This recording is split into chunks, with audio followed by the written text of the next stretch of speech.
በስመ አብ ወወልድ ወመንፈስ ቅዱስ አሐዱ አምላክ። ንጽሕፍ ዜና ገድላ ወትሩፋቲሃ ለብፅዕት እምነ ክርስቶስ ሰምራ ዘይትነበብ በወርኃ ሐምሌ።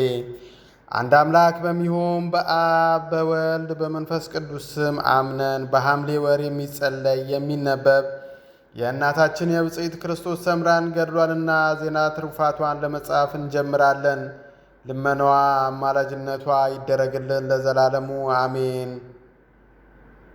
ከዚህ ሁሉ ነገር በኋላ በዚያች ዕለት ሳኒታ ወይም ማግስት የመላእክት አለቃ ቅዱስ ሚካኤል ወደ እናታችን ወደ ክርስቶስ ሰምራ መጥቶ ያ አስቀድሞ የነገርኩሽ ነገር ጊዜው እነሆ ዛሬ ደረሰ አላት። እነሆ ዛሬ የነገሥታትና የመኳንንት ልጆች ወደ አንቺ ይመጣሉና በደስታ ተቀበያቸው። እሊህንም ደናግል አባ ይስሐቅ ያመንኩሳቸውና ከአንቺ ጋር ይቀመጡ፣ ፈጥነሽም በስሜ ቤተ ክርስቲያን ስሪ አላት።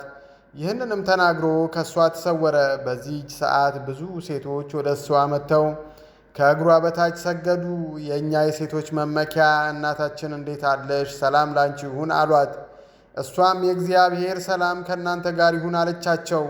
ከዕለት ወደ ዕለት የሴቶቹ መምጣት እየጨመረ ቁጥራቸውም እስከ 600 ደረሰ።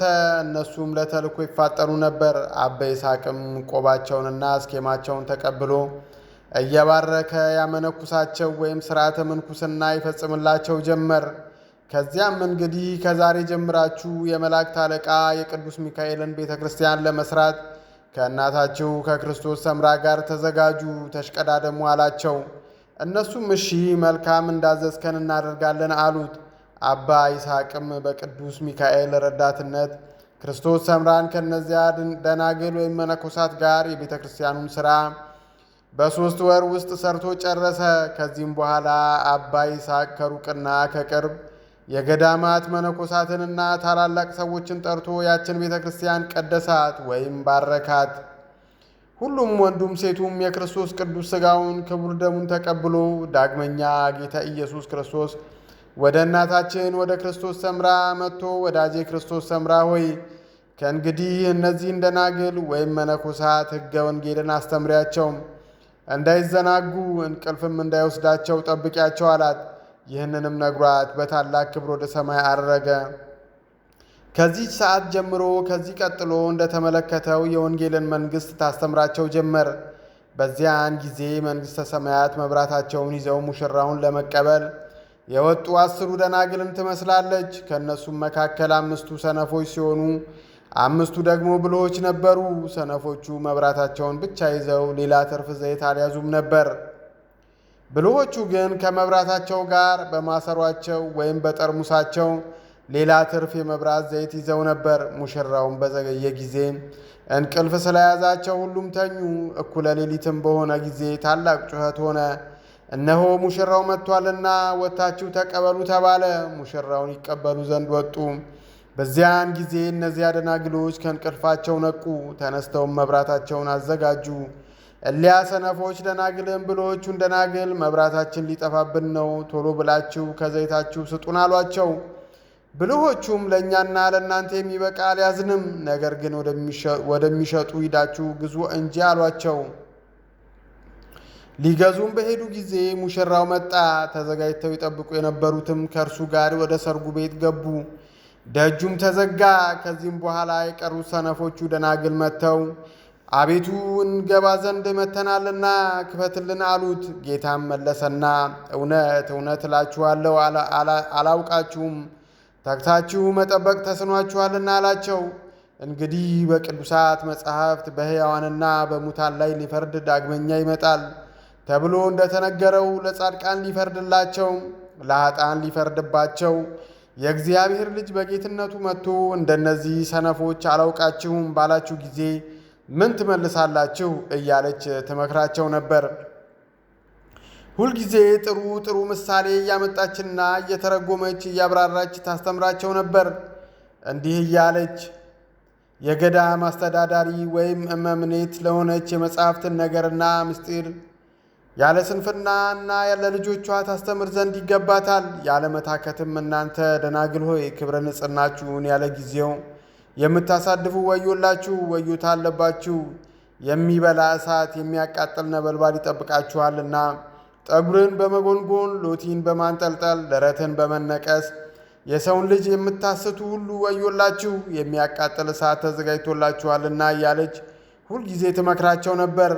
እነዚያ ደናግልም ምድር ዘርን እንደምትቀበል እነሱም የምትነግራቸውንና የምትመክራቸውን በመፍራትና በመንቀጥቀጥ ይቀበሏት ነበር። ምክሯንና ትምህርቷን በመቀበል ከእነሱ መካከል ጉድጓድ እየቆፈሩ ራቁታቸውን በውስጡ ሆነው ስለ ኃጢአታቸው የሚጸልዩ ነበሩ። በጉድጓድም ውስጥ በጾምና በስግደት ሳሉ ከደናግሎቹ መካከል ነፍሳቸው የተለየች አሉ። ዕለተ ሞታቸውን በማሰብ ከባህር ውስጥ እየገቡ ቆመው ስለ ኃጢአታቸው የሚያለቅሱና የሚያዝኑ አሉ። እናታችን ክርስቶስ ሰምራም ብሔረ ብፁዓን እየሄደች ከዚያ ከሚኖሩ ቅዱሳን ጋር እስከ 7 ቀን ድረስ ስትወያይ ትቆይ ነበር። ከ7 ቀን በኋላ ወደ ማደሪያዋና ወደ በዓቷ በቅጽበት ተመልሳ ትደርሳለች።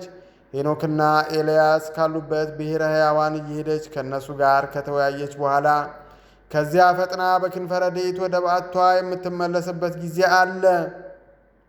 በዚህ አይነት ግብር ለብዙ ዘመን ኖረች። ከዚህ በኋላ አዲስ ተጋድሎ ጀመረች። ደናግሉን ልጆቿንም ሰበሰበችና ከእንግዲህ እርስ በራሳችሁ በመፋቀር ኑሩ፣ እግዚአብሔርንም በመፍራት ተቀመጡ አለቻቸው። ይህንንም ካለች በኋላ ለ1079 ደናገል ወይም መነኮሳት አስተዳዳሪ መምኔት ሾመችላቸው። ከወሰንኩላችሁ ሕግ ወይም ከሠራሁላችሁ ሥርዓት አትተላለፉ። ከእንግዲህ ከዛሬ በስተቀር በመንፈስ እንጂ በሥጋ አንገናኝምና አለቻቸው። ይህንንም ተናግራ ከእነሱ ስትለይ አንዲት መነኩሲት ወይም መበለት ጠርታ ሹል የሆነ ብረቶች አምጭልኝ ብላ አዘዘቻትና አመጣችላት። ከዚያም በእናታችን በክርስቶስ ሰምራ በቁመቷ ልክ ጉድጓድ አስቆፈረችና በውስጡ ዕፅ ከርካ ወይም የሎሚ እንጨት አስተከለችበት። ዳግመኛም ከእንግዲህ እግዚአብሔር ይቅር እስኪለኝ ድረስ ከዚህ አልወጣም ብላ ከጉድጓድ ውስጥ ገባች። 3 የተሳሉ ጦሮች በፊቷ፣ 3 ጦር በኋላዋ፣ 3 ጦር በቀኝ ጎኗ፣ 3 ጦር በግራ ጎኗ ተከለች። መበለቲቱም የፊጥኝ ወይም የኋሊት በገመድ አሰረቻት። ከዚህ በኋላ ስለ ዓለሙ ሁሉ ሕዝብ ይልቁንም ለኢትዮጵያ ሰዎች አጥብቃ ትጸልይና ታዝን ጀመር። በዚህ አይነት ተጋድሎ ሰውነቷን ወይም ሥጋዋን በልዩ ልዩ ጽዋትወ መከራ ስትፈትናት ኖረች። በምትሰግድበት ጊዜ ወደፊት ስትል ደረቷን፣ ወደ ኋላ ስትል ጀርባዋን፣ ወደ ቀኝ ስትል ቀኝ ጎኗን፣ ወደ ግራ ስትል ግራ ጎኗን፣ ጦሩ እየወጋት ከቁስሉ የተነሳ ጦሩ የወጋት ገመዱ የከረከራት መላ ሰውነቷ ሸቶ ተልቶ ለ12 ዓመት ተጋድሎ አደረገች። እናታችን ክርስቶስ ሰምራ ግን በእግዚአብሔር ኃይል ጸንታለችና ከጉድጓድ ወጥታ በጣና ባህር ውስጥ ገብታ እንድትጸልይ የእግዚአብሔር መልአክ አዘዛት። ከዚያም በባህር ውስጥ እየጸለየች 3 ዓመት ተቀመጠች። የእናታችን የክርስቶስ ሰምራ ኃይለ ጸሎቷ፣ አማላጅነቷ ለዘላለሙ ከእኛ ጋር ይኑር ለዘላለሙ አሜን። የእናታችን የቅድስት ክርስቶስ ሰምራ ረድኤት በረከት ከሁላችን ጋር ይደርብን። በረከቷ ይድረሰን፣ አማላጅነቷ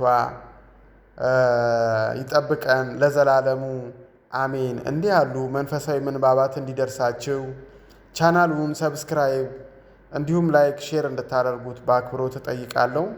ስለምታደርጉትም አመሰግናለሁ።